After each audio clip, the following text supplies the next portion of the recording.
On the 17th of October, 2 Russian military air bases got hit, one in Berdyansk, on the Black Sea, and one in Luhansk.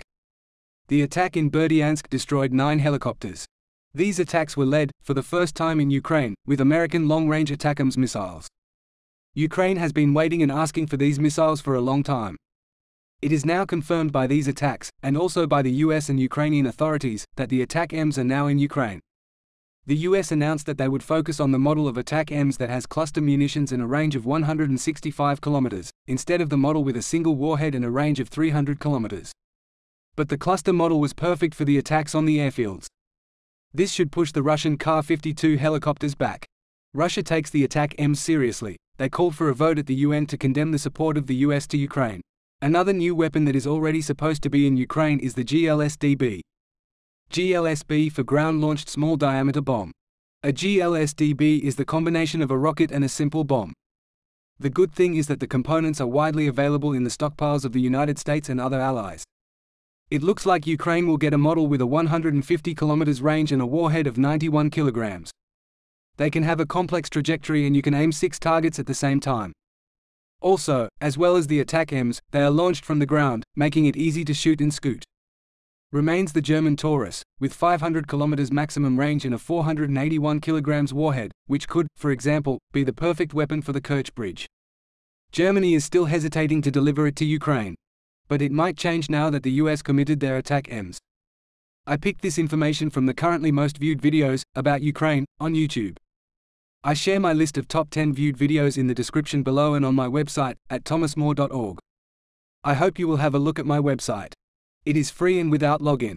It gives the 10 most viewed videos on YouTube about the Israel-Hamas conflict, the 10 most viewed videos on YouTube about the Russian war in Ukraine, the 5 most viewed videos on YouTube of people against military support to Ukraine, and market indicators related to the conflicts, currency rates, oil, and gas. Here is a quick introduction to today's videos. Piers Morgan interviews TV host and satirist Bassem Youssef about the situation in Israel and Gaza. And the Palestinian ambassador to the UK Hussam Zomlot about the bombing of a hospital in Gaza. Israel Defense published a compilation of killings of Israelis by Hamas on the 7th of October. DCM Global declares that civil war has begun in Gaza. Palestinian soldiers, of the Palestine Liberation Army, are hunting down Hamas members, and 60 Hamas soldiers died. Israeli Defense Forces still plan a ground operation in the Gaza Strip. Many Palestinian citizens do not support the war and leave the city. Hamas militias resort to looting and forced recruitment of Palestinian citizens. Hezbollah threatens to launch a major attack on Israeli National Security Advisor threatens to destroy Lebanon if Hezbollah opens a second front.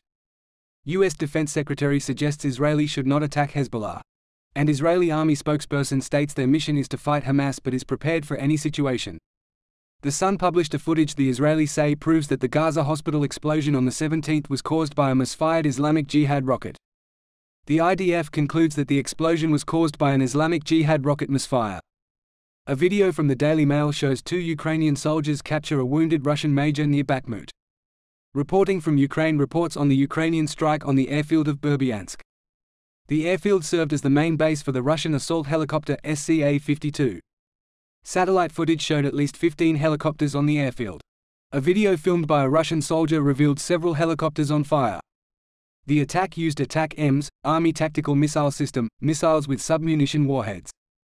The US officially confirmed providing Ukraine with ATACMS missiles with a range of 165 kilometers and submunitions.